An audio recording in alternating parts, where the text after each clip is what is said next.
දැන් ඔයා හිතන්නේ අපිට ආදරයට මේ රියලිටි ෂෝස් කරනවා කියලාද?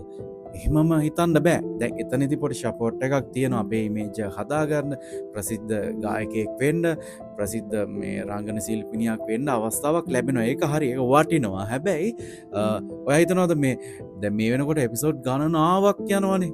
කියන්නේ ගොඩක් channels වලින් මේ කියන රියලිටි ෂෝස් කරනවා. ඒකේ අවසානයක් නැහැ.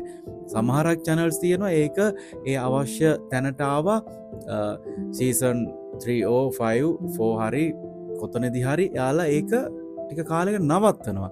හැබැයි ගොඩක් ටීවි channels වල රියලිටි ෂෝස් කරන්නේ අපිට තියෙන ආදරයටම නෙමෙයි.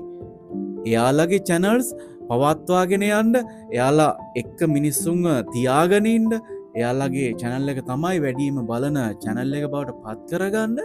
ඉතින් අවස්ථාවක් වගේ දෙයක් ලොකුට පෙන්නලා දීලා මේක පුළුවන් නම් මැරෙනකන් හරි කරගෙන යනවා. දවසක ප්‍රසංගයක් බලන්න ආටිස් මේ ජනතාව නැති වෙනවා. කියන රසිකයෝ නැති වෙනවා, සේරම ගායකයෝ ඉන්නේ. එතකොට ගායකයෝමයි යන්නේ ගායකයෝගේ මේ ෂෝ එකක් බලන්න, නිලියෝමයි නළුවෝමයි යන්නේ ඒ ෂෝ එක බලන්න. කවදාවත් රසිකයෝ නෑ. සේරම ගායකයෝ, සේරම නළුවෝ, සේරම නිලියෝ මේ කියන දේවල් එක ගද්දි එහෙම හිතන්න වෙනවා. ප්‍රශ්නයක් නෑ ඉතින්. මොකද ඒකට කැමති අය සහ ඒ ක්‍රමයට කැමති අය ඉන්න නිසා මේ රටේ ඒක අවුලක් නෑ. හැබැයි ඔයා නිකමට ඔයා ඔරිජිනල් වාගේ සින්දුවක් කරලා ගෙනහිල්ලා බලන්නකෝ මොකද වෙන්නේ කියලා. ඔච්චර අපිට සපෝට් කරනවා නම් මේක එළියට එන්න අපිට තැනක් හදාගන්න අවස්ථාව දෙනවා නම් ඔයා නිකමටයක් ගෙනහිල්ලා බලන්න කරලා මොකද කියන්නේ බලන්න. ඔච්චර මිනිසුන්ට ආදරේ නම් තැන දෙනවා නම් මොකද කියන්නේ කියලා බලන්නෝ ගිහිල්ලා කොච්චර දේවල් කියයිද කියලා. අරක පොඩි අවුලක් මේක පොඩි අවුලක් ප්‍රශ්න ගොඩයි.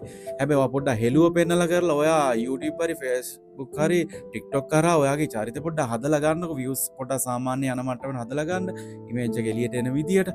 එතකොට ඔයා වල්පල් කරත් මොනා කරත් ඔයාට තැන හම්බෙන්නේ නැද්ද බලන්න. ඔයාගේ පිටිපස්සේ පිරිසක් ඉන්නවා නම් ඒ පිරිස ලොකු ෆෑන් බේස් එකක් ඉන්නවා නම් අතරම ඒක ඔය ටීවී channels වලට වටිනවා. ඉතින් මොකද ඒක කරගෙන යන්න සහ ඇත්තටම ටීවී channel එක කරගෙන යන්න මොන දේ කරත් බෑ බලන ජනතාව ඉන්න ඕනේ. ඉතින් එතන තමයි යාලට ඒක පවත්වා කරගෙන යන්න පුළුවන් සියලුම දේ පවතින්නේ.